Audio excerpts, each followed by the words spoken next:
யாரெல்லாம் chicken lovers, அப்போ இந்த சிக்கன் கோஷி ரெசிபி ஒரு தடவை செஞ்சிட்டிங்க, அடிக்கடி செய்ய சொல்லி கேட்பாங்க. ஏன்னா அவ்வளோ டேஸ்ட்டாக இருக்கும். நான் 1 கிலோ சிக்கன் எடுத்திருக்கேன். இதில் வந்து 1 டேபிள் ஸ்பூன் செந்தூர் மிளகாய்த்தூள், 1 டேபிள் ஸ்பூன் செந்தூர் மல்லித்தூள், 1 டீஸ்பூன் உப்பு, 1 டேபிள் ஸ்பூன் இஞ்சி பூண்டு விழுது, புளிக்காத தயிர் ஒரு 3 டேபிள் ஸ்பூன், 2 பச்சை மிளகா பொடியாக நறுக்குனது, 1 டேபிள் ஸ்பூன் எண்ணெய் ஊற்றி நல்லா மிக்ஸ் பண்ணி இது அப்படியே ஊறட்டும். இதுக்குள்ளே ஒரு கோஷி மசாலா அரைச்சிக்கலாம்.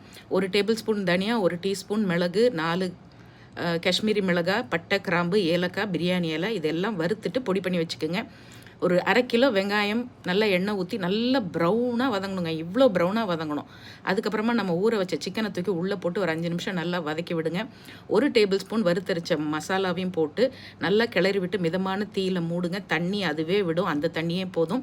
ஒரு 3/4 பதம் சிக்கன் வெந்தோடனே சிம்மில் வச்சு மறுபடியும் 1 டேபிள் ஸ்பூன் அரைச்ச மசாலா போட்டு அப்படியே பெரட்டி எடுத்திங்கன்னா சும்மா டேஸ்ட்டு அள்ளும் போங்க.